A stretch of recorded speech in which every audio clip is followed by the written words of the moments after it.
ในวันที่ 30 พฤษภาคม 2025 นี้กรมใหญ่การเมืองกระทรวงป้องกันความสงบได้สร้างขบวนการปลูกต้นไม้เนื่องในโอกาสคำนับรับตอนและเฉลิมฉลองวันเด็กน้อยสากลครบรอบ101 ปี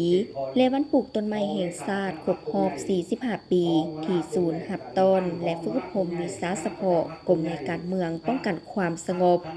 โดยการให้เกียรติเข้าร่วมและนำพาปลูกต้นไม้ในครั้งนี้โดยพลจัตวาปริญญาเอกหุ่มพันธ์ผิวเข้มพรรองเลขาคณะพรรคกลุ่มใหญ่ห้องหัวหน้ากลุ่มใหญ่การเมืองป้องกันความสงบมีคณะพรรคคณะบัญชากรมกองที่ขึ้นกับกลุ่มใหญ่การเมืองป้องกันความสงบและนายตำรวจเข้าร่วมในพิธีมีความหมายความสำคัญ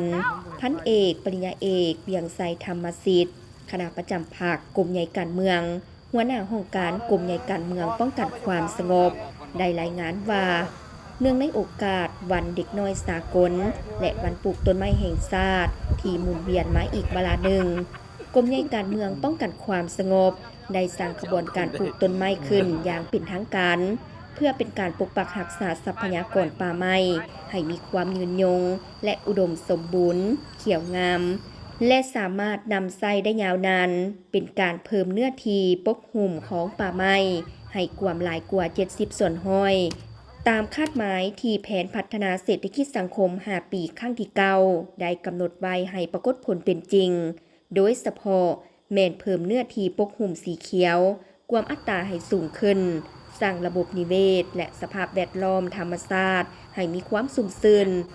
อุดมสมบูรณ์เขียวสดงดงามสวยตานและลดผ่อนผลกระทบจากภัยพิบัติทางธรรมชาติพร้อมกันนั้น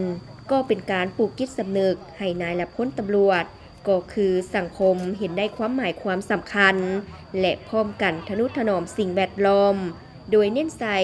การอยู่ร่วมกับธรรมชาติอย่างกลมเกลี่ยวและยืนยงการสร้างขบวนการปลูกต้นไม้ในครั้งนี้